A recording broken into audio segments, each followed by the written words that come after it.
Après la vie, où va la conscience? Voici une question à laquelle il est extrêmement difficile de répondre. Pour la grande majorité des scientifiques, la conscience, c'est une production du cerveau, c'est de la chimie. Mais pour d'autres, par exemple comme les bouddhistes qui croient en la réincarnation, la conscience perdure au-delà de l'enveloppe corporelle. Donc c'est la question dont nous allons débattre avec donc Roger Poldroy, qui nous fait le plaisir de rester avec nous. On a eu le plaisir de vous entendre lors de la conférence précédente. Donc, vous êtes philosophe, éditorialiste, auteur de très nombreux ouvrages. Nous avons également le plaisir d'accueillir le docteur Christophe Fauré, psychiatre, psychothérapeute, et vous êtes auteur de Cette vie et au-delà, enquête sur la continuité de la conscience après la mort, un ouvrage que vous allez dédicacer donc juste à la fin de cette table ronde, donc entre 12h30 et 13h15. Nous accueillons également avec grand plaisir le docteur Fulvio Mazzola, médecin et moine bouddhiste. Et nos échanges vont être animés par Nicolas Bastuc, le rédacteur en chef Société du Poids. Nicolas, je vous passe la parole. Merci et bonjour à tous. La conscience survit-elle à la mort cérébrale clinique? Question vertigineuse et nous avons 45 minutes pour y répondre et nous nous appuierons pour cela sur des expériences incroyables, des témoignages étonnants, ces expériences de mort imminente, ces expériences de fin de vie, ces vécus subjectifs de contact avec un défunt. Et vous verrez, c'est proprement passionnant. Mais avant cela, effectivement, un petit grain de philo avec Roger Poldroy en visio. Qu'est-ce que la conscience? Maestro, vous avez 4 minutes. Alors, je crois que la question de l'existence d'une conscience après la vie ne peut qu'interpeller le philosophe qui se souvient que ce débat semble d'abord insoluble. Je pense à ce que dit Kant dans la critique de la raison pure. Vous savez qu'il parle des antinomies, c'est-à-dire c'est des questions que notre esprit ne peut pas ne pas poser, mais qu'il ne peut pas résoudre, parce qu'il y aurait finalement autant d'arguments positifs que négatifs et pas de possibilité expérimentale de savoir dans la réalité ce qu'il en est. Alors, le monde fini ou infini, par exemple, mais les télescopes, notamment Hubble, nous ont montré que l'on pouvait aller vers la réponse du monde probablement fini. Est-ce qu'il y a dans la question, qui est aussi une des antinomies de Kant, de savoir si notre âme ou notre esprit ou notre conscience survivent à notre corps, est-ce qu'il y a des progrès qui permettent de trancher ou d'avancer vers une réponse? Est-ce qu'il s'agit finalement de changements dans les savoirs ou d'intensification dans les croyances? Parce que ce qu'on ne peut pas savoir, nous y croyons en bien ou en mal. Et je crois que la question est un peu différente si, au lieu de parler justement de l'âme ou de l'esprit, on parle de la conscience.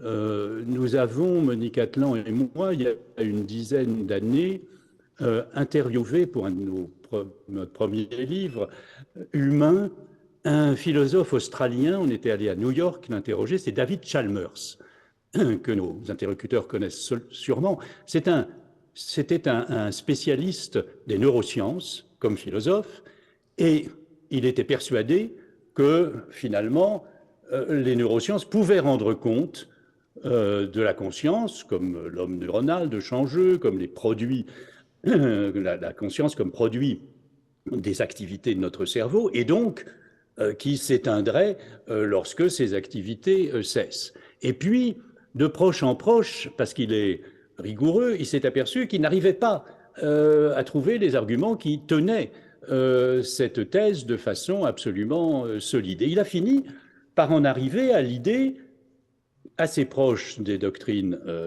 asiatiques, qu'il y a de la conscience dans le monde comme il y a de l'hydrogène, si vous voulez.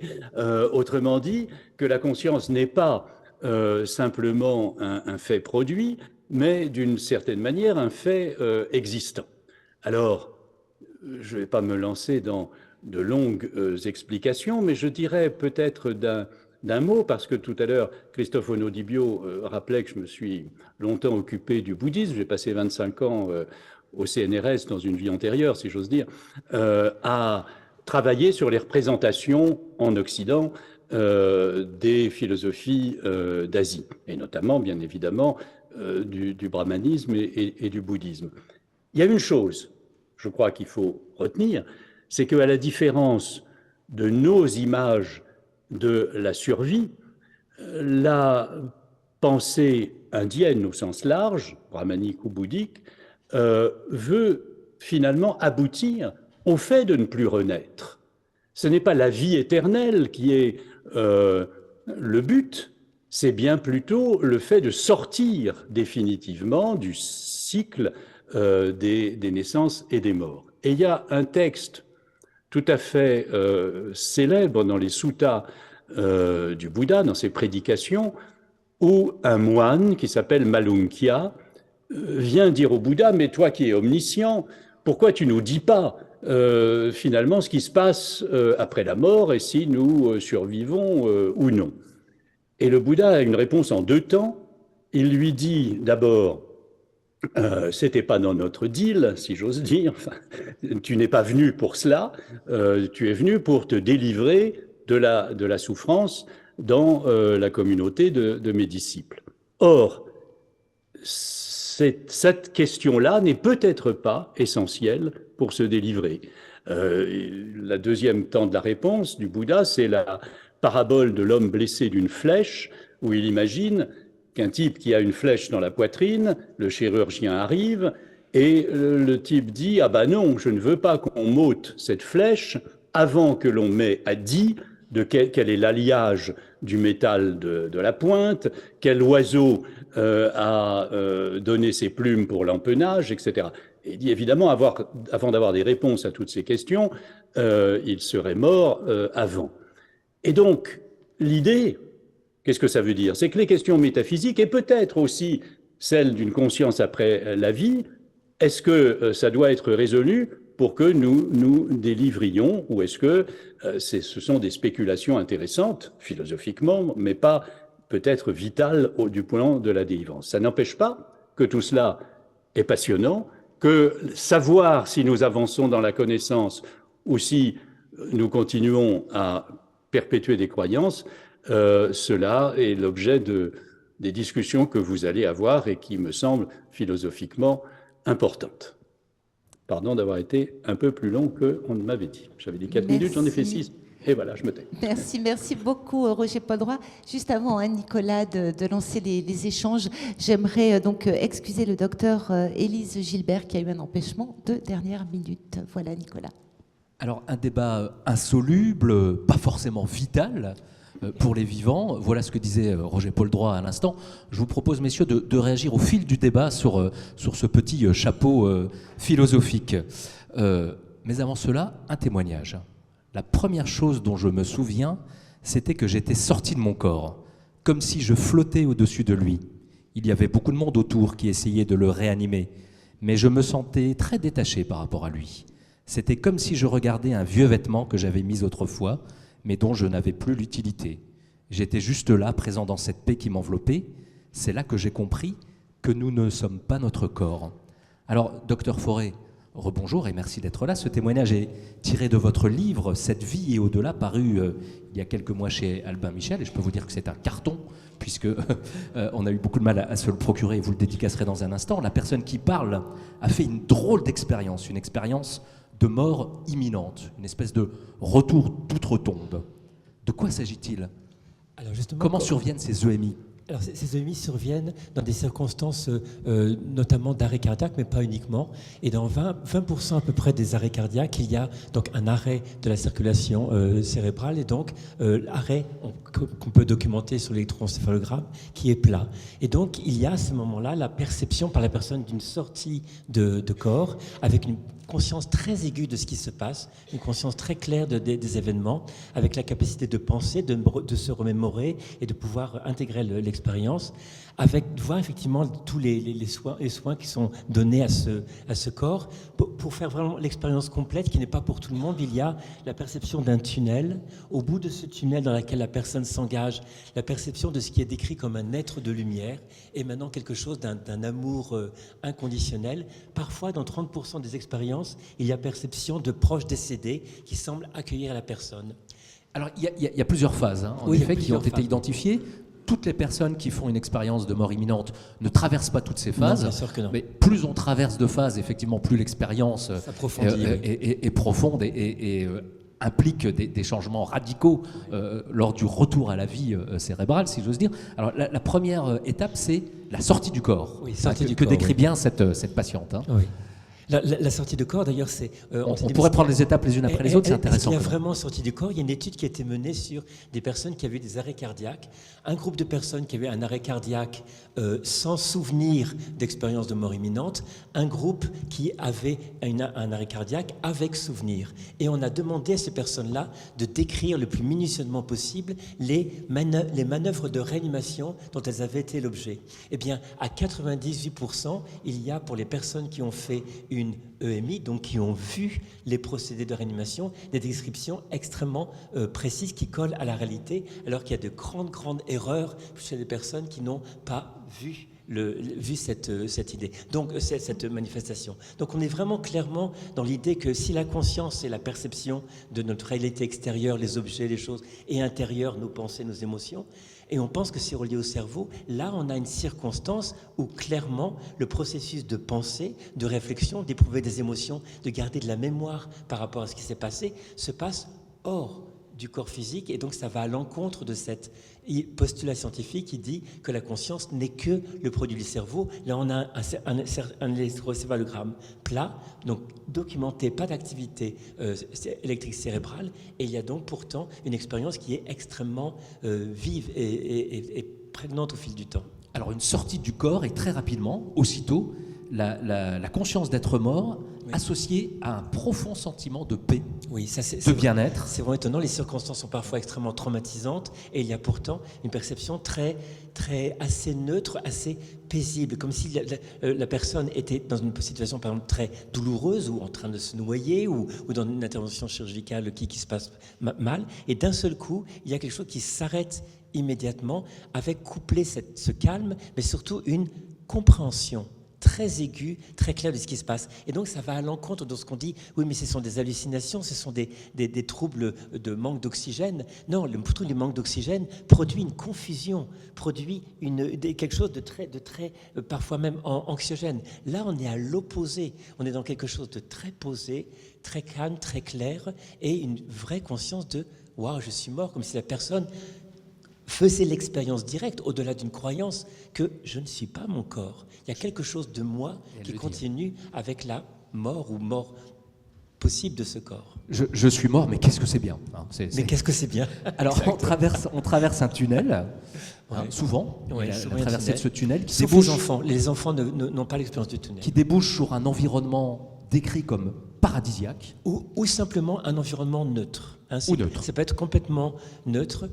La rencontre avec des proches décédés 30%. Et d'autres entités que la personne qui vit cette expérience ne connaissait pas. Ouais. Et puis cet être de lumière. Tout à fait. Un être de lumière qui est décrit comme avec une réelle personnalité, quelque chose d'extrêmement puissant, qui, selon les croyances préexistantes de la personne, sont perçus comme Dieu, comme le prophète, comme le Bouddha, comme Krishna. Mais au bout du compte, pour les athées, ils perçoivent ceci comme une entité lumineuse qui est porteur d'une identité claire et qui pose à la personne deux questions précises. Montre-moi ce que tu as fait de ta vie. Qu'as-tu appris? Première question, dimension de connaissance. Qu'as-tu appris de toi, des autres, du monde? Et deuxième question, comment as-tu aimé?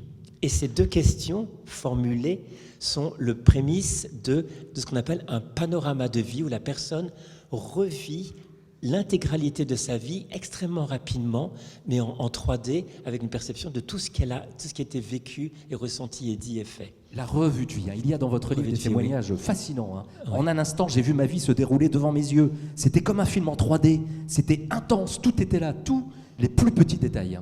Oui. Alors, Fulvio Mazzola, vous êtes médecin. Bonjour et merci d'être là, bonjour. docteur. Médecin généraliste, spécialiste des TCC, les thérapies comportementales et cognitives, moine bouddhiste zen. Alors, cet être de lumière, on le retrouve dans ce livre écrit il y a des siècles, le livre tibétain des morts. D'ailleurs, Christophe Fauré en parle dans son livre. Qu'est-ce que ça vous dit, vous, cet être de lumière et, d'une manière plus générale, ces expériences de mort imminente? Alors, il y a plusieurs choses. D'abord, cette notion de conscience. On a du mal à la définir, on a du mal à la nommer, mais en tout cas, ce que l'on peut dire, c'est sa fonction. Sa fonction, c'est de percevoir ce qui peut être.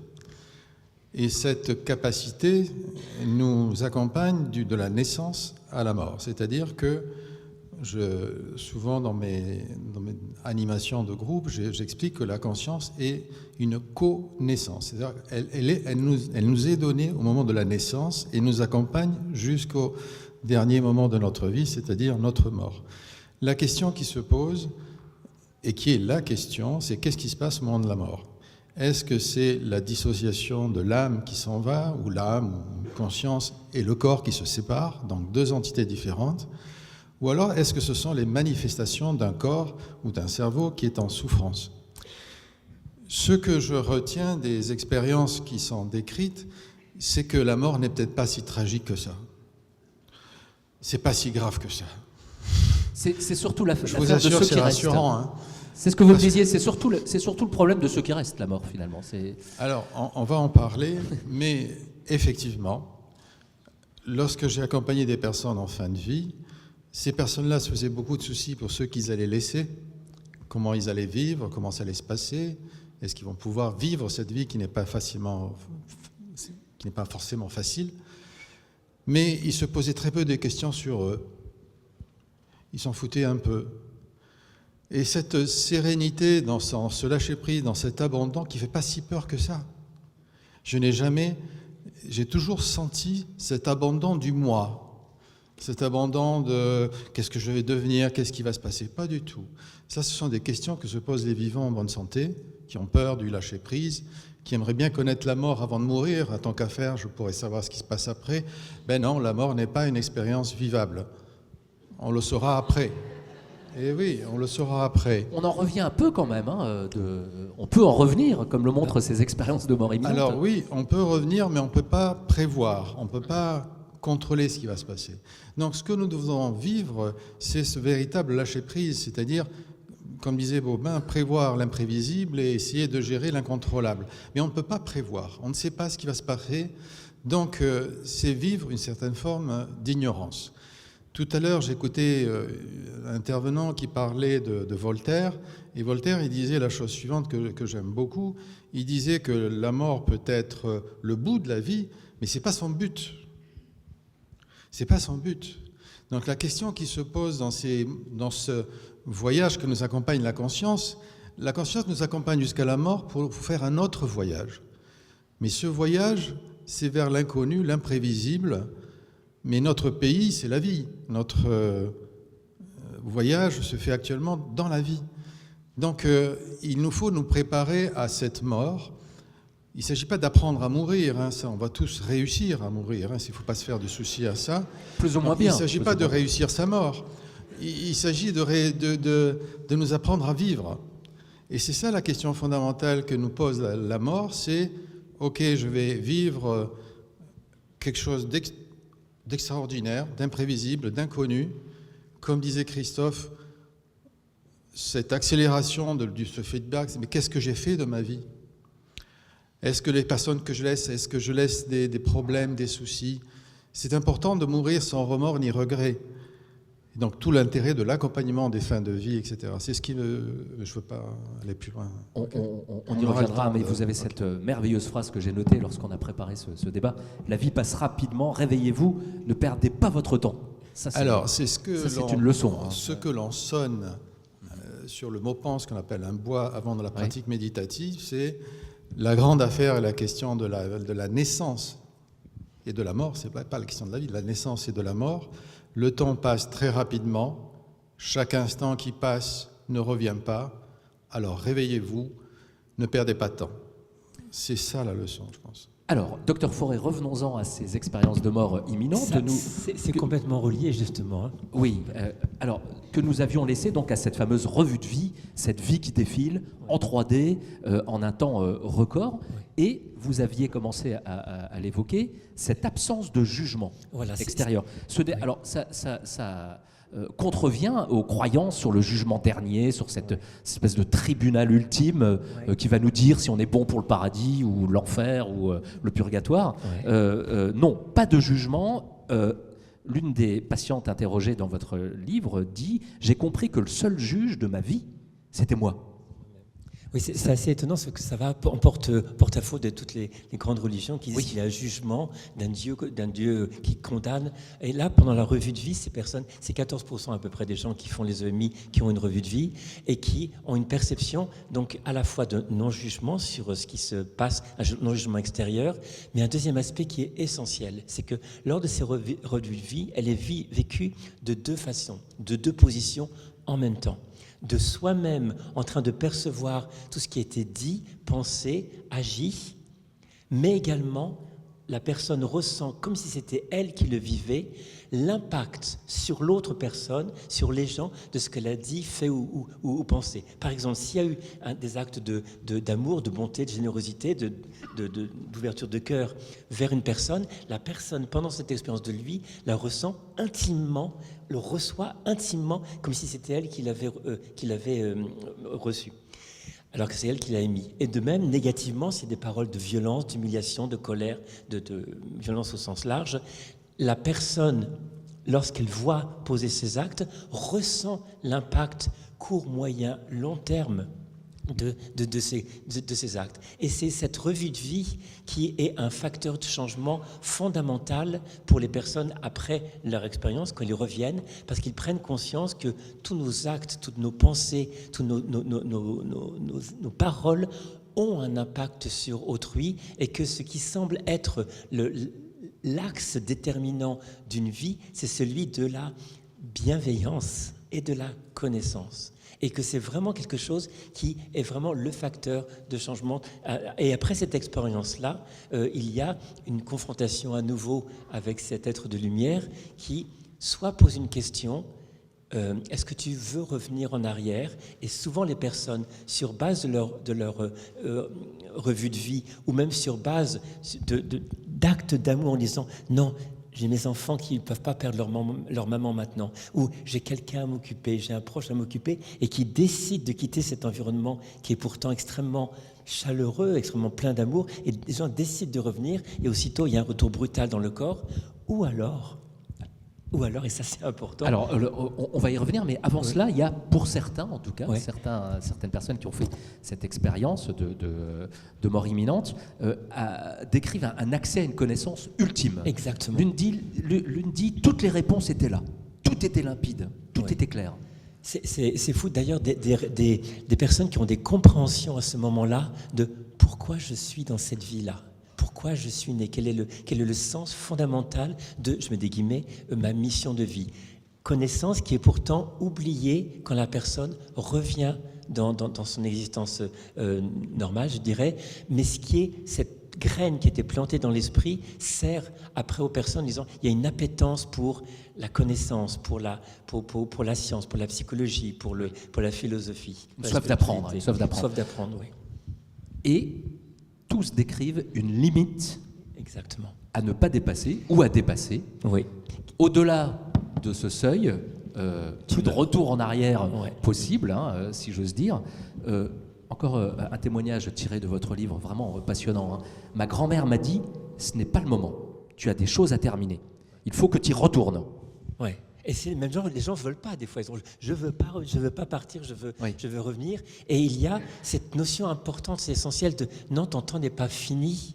Et des gens, parfois, sont projetés à nouveau dans leur corps. Mais ça veut dire quoi, en creux, ça? Ça veut dire que si lors de l'expérience, on dit non, ton temps n'est pas fini, tu as encore des choses à faire, ça suppose, en creux, qu'on a des choses à faire dans cette vie. Et ça donne une dimension nouvelle, plus profonde à ces expériences de mort imminente, beaucoup au-delà de la fascination, qui dit, non, dans ces expériences-là, on comprend que cette vie, en dépit de toutes les souffrances, en dépit des vicissitudes, des limitations qui sont les nôtres, il y a quelque chose à faire. Et ça, clairement énoncé par « Non, ton temps n'est pas fini, retourne ». Et ce qui est frustrant pour beaucoup de gens, c'est qu'ils savaient pourquoi ils retournent, et alors que quand ils reviennent dans leur vie, ils disent « J'ai su que je savais, mais j'ai oublié, mais je sais que j'ai quelque chose à faire ». Et ça peut considérablement aider des personnes qui se retrouvent après avec « C'est quoi le sens de ma vie ?» J'ai quelque chose à faire. Et ça induit une quête intérieure, spirituelle ou psychologique, de donner du sens à sa vie sur la base de cette expérience qui dit clairement cette vie n'est pas absurde, elle veut dire quelque chose, Alors, elle a un sens. Il y a quelque chose à faire, Fulvio Mazzola, mais est-ce que ça veut dire aussi que nous avons un temps déterminé à vivre et qu'on ne peut pas lutter contre cet espace-temps qui nous est donné? C'est ça qu'on peut en déduire? Je pense qu'il y a plusieurs choses qui sont importantes à dire. Je crois que lorsqu'il y a cette urgence qui apparaît, lorsqu'on sent que ça peut se terminer, l'important arrive. L'important arrive. Et qu'est-ce qui est important? On se rend compte que finalement, lorsqu'on a abandonné cette vanité du moi, ce qui reste, c'est le lien, c'est le nous, ce que je laisse, ce que je peux retrouver. Et peut-être que cette prise de conscience de l'importance dans la vie d'une seule chose, c'est la qualité des liens que l'on a eus, la qualité des liens qu'on a tissés avec les autres. C'est ça l'urgence, c'est ça la pépite qu'il faut vivre. Je sais que Mathieu Ricard va intervenir cet après-midi, je pense, ou demain, je ne sais pas, demain. Et il a dit une chose très importante, puisqu'on parle de conscience. Il dit une chose qui est la suivante: ayez conscience que vous allez mourir un jour, mais ayez conscience aussi que vous êtes toujours vivant. Il ne faut pas l'oublier. C'est-à-dire que c'est urgent de vivre. C'est-à-dire que ce que l'on prend conscience lorsqu'on observe les choses de façon objective, que la vie c'est quelque chose de fragile, éphémère, fugace. On a toujours l'impression, on se dit toujours, ok, c'est sûr, on va mourir un jour. Ce qui est certain et ce que je trouve beau dans la notion de mort, c'est que quelles que soient nos différences, quelles que soient nos origines, quelles que soient nos éducations, nous tous qui sommes ici, vous et moi, ce qui est certain, c'est qu'on va mourir. Ça, c'est une réalité que l'on va vivre. Donc, ne gaspillons pas notre temps. Il s'agit de savoir pourquoi on est là, en quoi on peut être utile, mais ce que nous disent ces expériences aussi, c'est l'importance d'installer la paix. La paix en soi et autour de soi. Cette notion d'installer une forme de paix chez les mourants pour leur faciliter cet accès à ce fameux voyage. Si la conscience peut nous donner cet éveil sur l'urgence d'agir ici et maintenant, parce qu'il n'est pas sûr.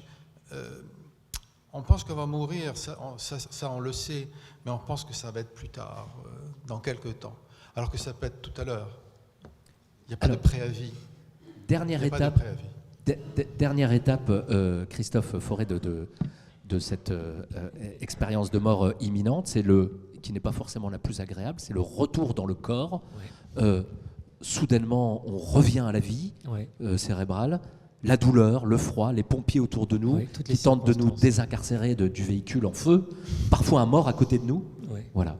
Et c'est une étape compliquée. Oui, c'est important de dire parfois un mort à côté de nous, c'est ce que les expériences on ne connaît pas les expériences de mort imminente partagées. Oui. Hein, il y a des exemples, c'est assez rare, mais il y en a quand même, de personnes qui sont en même temps dans un même accident de voiture. Tout à fait, oui.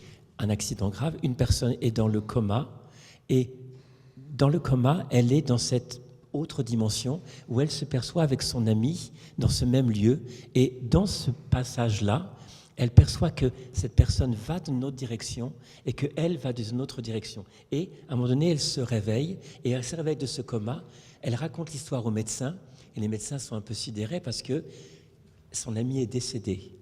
Tout à fait. Et en fait, comme s'il y avait un double chemin, elle est revenue, cette personne est partie de l'autre côté. Bon, mais c'est beaucoup plus rare. Mais ce retour-là est un retour parfois qui est assez brutal, assez violent, avec beaucoup de souffrance. Ce qui est étonnant, c'est que la douleur revient immédiatement après le retour dans le corps, ce qui est une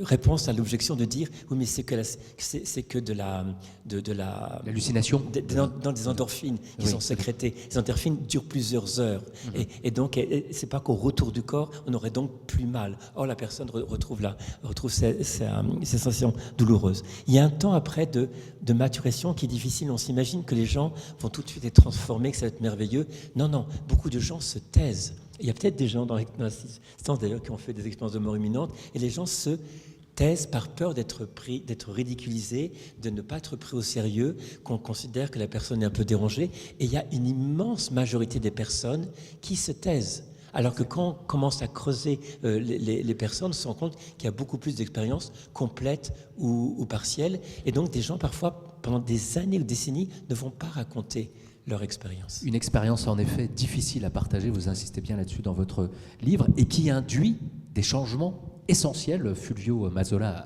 a commencé à les évoquer. Les gens qui ont fait ces expériences-là ont moins peur de la mort, voire plus du tout. Ouais. Cette soif d'apprendre que vous décriviez tout à l'heure, une confiance en soi. Voilà, du coup, ce serait bien qu'on fasse tous une expérience de mort imminente. Et surtout aussi une relativité par rapport au bien matériel. L'amour devient la priorité absolue. Ça vous dit quoi, Fulvio Mazzola? C'est ce que vous disiez à l'instant, en fait. C'est exactement ce que je disais tout à l'heure. Mais... En tout cas, ceux qui reviennent font ce que nous devrions tous faire, d'une certaine manière. Oui, c'est-à-dire que prendre conscience de ce qui fait nos vies et ce qui fait l'existence, c'est nos interactions. Il n'y a pas d'entité autonome de soi. Je n'existe pas tout seul. Je n'existe, je me construis au travers des relations, du regard de l'autre. J'ai besoin de mes yeux pour te voir et de ton regard pour me regarder. La construction, la vie, c'est un jeu d'interaction. Mais comment j'agis, qu'est-ce que j'amène dans une situation, comment je regarde l'autre. Donc l'importance des liens. Peut-être que la véritable richesse, la véritable chose sur laquelle on doit travailler, dont on doit prendre conscience, comment je traite, comment je me traite moi-même, c'est-à-dire la relation à soi-même, la relation aux autres. Je dis souvent que la méditation est une relation. C'est que la conscience, il y a deux phénomènes, si vous voulez, dans la méditation. Il y a la conscience et l'attention. La conscience permet la perception des choses de façon un petit peu vague et floue, et l'attention, c'est quand elle se porte sur un objet qui peut être le monde intérieur et le monde extérieur, l'autre, les autres, la nature, etc. Comment je me traite, comment je me maltraite, comment je traite ou maltraite les autres. C'est l'action, qu'est-ce qu'on fait dans la vie, quoi. Alors, il y a des expériences de mort imminente particulières. On a parlé... Oui, Christophe. Un petit point, pardon. Ouais. C'est important, ces transformations qui sont des transformations radicales. La vision du monde, de soi-même, les rapports au monde, c'est vraiment fondamental. Je suis psychiatre et thérapeute. On met des années pour aider des gens à changer. Et que vraiment, ils changent des visions du monde et tout. Là, une expérience de 8 minutes ou 10 minutes ou une demi-heure induit des changements qu'on ne peut pas réduire à simplement des mécanismes psychologiques ou neurologiques. C'est impossible qu'il y ait des tels changements aussi fondamentaux qui surviennent. Il y a quelque chose d'autre qui a été touché lors d'une transcendance et qui n'est pas relié à ce qui se passe dans notre crâne. Alors il y a des expériences de mort. Oui, je vous en prie, Fulvio. Ouais. Je dis souvent, si vous voulez, les yeux ne sont pas le paysage. Le nez, c'est pas l'odeur. L'oreille, c'est pas les sons. Les pensées, c'est pas le cerveau. C'est pas le penseur. Quand je vois des images de cerveau, de personnes qui pensent ou qui vivent quelque chose, ce n'est pas le penseur que je vois. Comme l'oreille ne perçoit le son, mais c'est pas le son. Le cerveau, c'est pas le penseur. C'est ça que l'on perçoit, c'est qu'il y a cette notion qui va au-delà de la simple perception. Il y a quelqu'un qui voit, quelqu'un qui perçoit. Là, si je regarde cette image, je peux dire que la réalité de cette fleur est là. En réalité, il y a quelqu'un qui projette cette image. C'est la même chose, la notion de conscience, c'est accéder à une dimension qui va au-delà de tout ça. Elle n'est pas dans la boîte, et c'est pas là. Alors, pardon de plomber l'ambiance, parce que là, on est dans une béatitude quasi totale, mais il existe des EMI, des expériences de mort imminente particulières. On vient de voir... Alors, je recommande vraiment ce passage dans votre livre, là, cette patiente qui décrit cet accident et ces deux voix, l'une qui revient à la vie, l'autre non. Il y a des EMI d'enfants, on n'a malheureusement pas le temps d'en parler, et il y a aussi, dans 10% des cas à peu près, des EMI moins drôles, si j'ose dire, des EMI négatives, avec 3 types d'EMI négatives, les expériences de mort imminente inverses, le néant, et même des expériences de mort imminente infernales. Hein, et on est obligé d'en parler. C'est faux, parce qu'on a l'idée que ces expériences de mort imminente sont une stratégie de notre cerveau pour annuler la peur de la mort et l'angoisse de la mort. Pourquoi donc notre cerveau générerait-il une expérience traumatisante pour les personnes? Et ça, on ne le sait pas du tout. Très peu de gens connaissent les expériences de mort imminente négatives. C'est, selon les études, entre 4% et 20%, ça me paraît beaucoup, 20% des cas, mais en tout cas c'est autour de 10% effectivement. C'est très difficile à étudier parce que les gens n'osent pas du tout en parler, ils sont terrifiés à l'idée d'en parler. Et c'est quoi? C'est des expériences le début démarre exactement comme les autres expériences de mort imminente, mais il y a parfois perception de dimensions très menaçantes dans l'environnement. Parfois même les gens, et j'ai une amie médecin qui m'a raconté cela 20 ans après cette expérience-là, elle n'en avait jamais parlé, une expérience d'être dans le vide complet, un noir absolu, et dans une éternité avec la conscience d'y être. Imaginez le flip que ça doit être de dire je suis dans une conscience noire à tout jamais. Et troisième type, non, c'est le void, parce que l'expérience de vide. Troisième type d'expérience, c'est très rare, mais ça existe, où des personnes qui ne sont pas forcément des mauvaises personnes, ce ne pas forcément des criminels, c'est des personnes qui peuvent être des très très bonnes personnes, qui se retrouvent pourtant dans des environnements extrêmement hostiles, voire démoniaques, avec des menaces. Ce qui est étonnant, c'est que jamais ces personnes ne sont attaquées pendant ces expériences-là. Elles sont toujours témoins de paysages de grande désolation, de grande tristesse, de grande souffrance. Et les personnes qui reviennent, donc l'expérience se termine, et quand elles reviennent, il y a vraiment des personnes qui, pendant des années, soit le prennent sur un réveil salutaire de disant je dois réformer ma vie, soit des personnes qui disent qu'ils la nient complètement, non, c'est que neurologique, il ne s'est rien passé, soit des personnes qui sont dans une espèce d'errance et d'angoisse sur qu'est-ce qui s'est passé. Et c'est en cela qu'il faut que nous, psychiatres, psychothérapeutes, médecins, infirmières, soyons formés à ces expériences-là pour pouvoir accueillir à la fois les témoignages positifs, des expériences de mort imminente positives, mais à la fois les expériences de mort imminente négatives, qui sont, je souligne, à nouveau moins nombreuses, mais pour offrir un cadre conceptuel aux personnes et pas les laisser dans la nature, avec parfois une difficulté majeure à intégrer tant le positif que le négatif, parce que ça peut générer beaucoup de perturbations fondamentales dans sa vie. Donc un appel à la formation, l'intégration dans la formation des soignants de ce type d'expérience-là pour pouvoir accompagner les personnes. J'avais 1 milliard de questions à vous poser. On aurait pu parler des expériences de fin de vie, des vécus subjectifs, de contact avec un défunt. Mais on va donner la parole à la salle et faire circuler le micro et donner la parole à quiconque la demandera. Donc pas de témoignages, hein, s'il vous plaît. Nous n'avons pas le temps, et des questions relativement courtes également, s'il vous plaît. Alors, qui a le micro? Le premier sur la droite. On vous écoute. Oui. Oui, bonjour. En fait, c'est quoi la différence entre une expérience de mort imminente et un rêve finalement?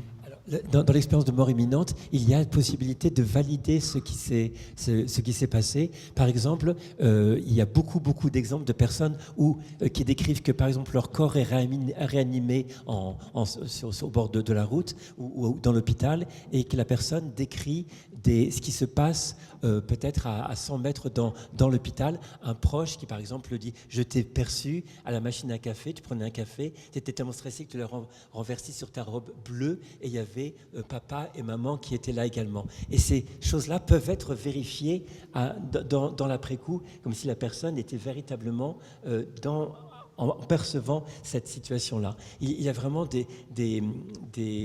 dans le rêve, un rêve suppose un esprit, un cerveau fonctionnel. Le rêve va produire de la pensée, des émotions, on va se souvenir du rêve, donc il faut qu'il y ait un cerveau fonctionnel.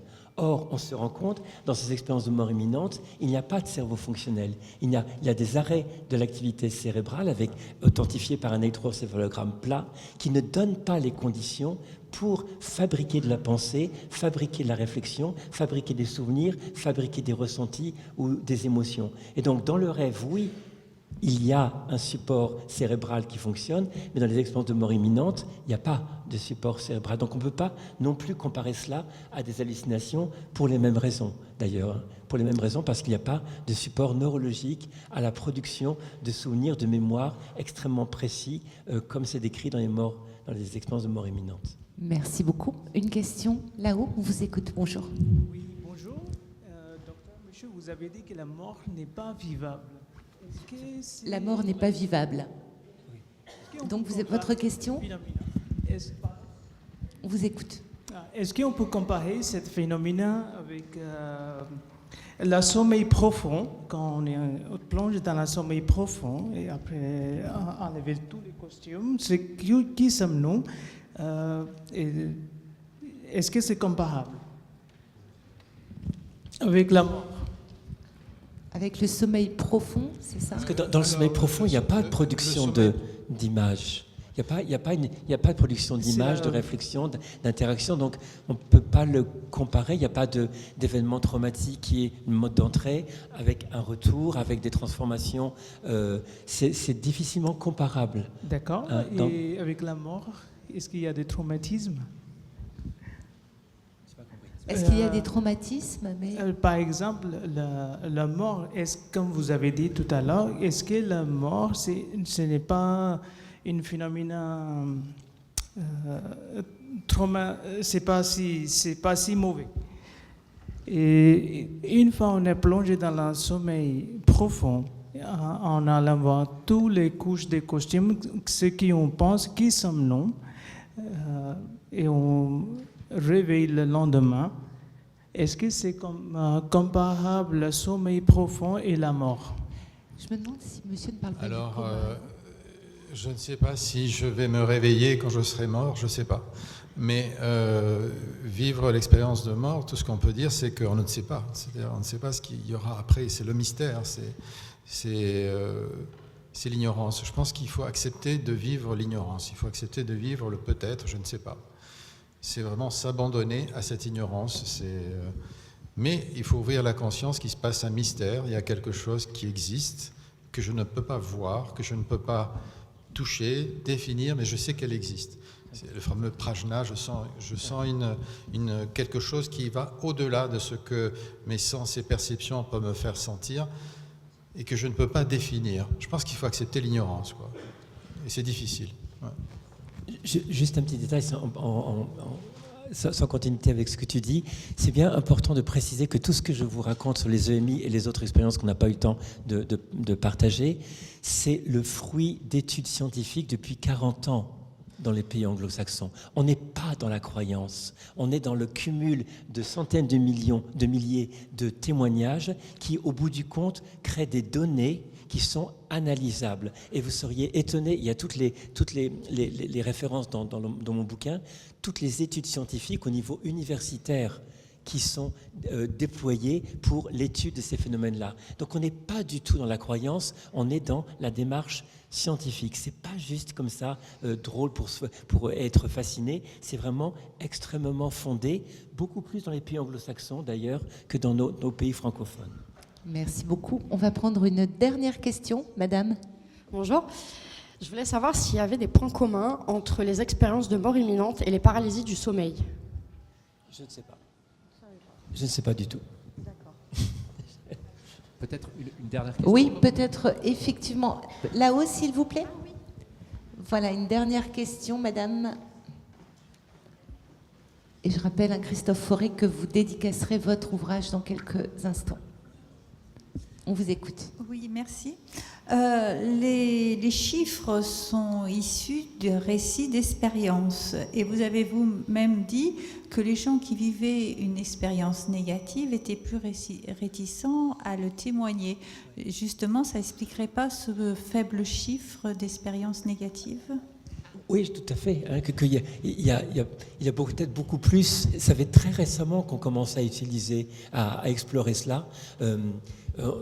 Il est très clair, je pense, que le petit pourcentage d'expériences de mort imminente négative rend compte du fait qu'il y a peu de gens qui témoignent à ce sujet-là. Mais je pense qu'il y a beaucoup plus de personnes qui font, enfin je pense, les chercheurs qui travaillent là-dessus pensent qu'il y a beaucoup plus d'expériences négatives là-dessus. Donc raison de plus, comme je disais tout à l'heure, d'être formé pour accueillir ces expériences-là et aider à l'intégration qui est loin d'être évidente. Merci beaucoup. On vous applaudit tous les deux. Vraiment, merci beaucoup Nicolas, c'était passionnant.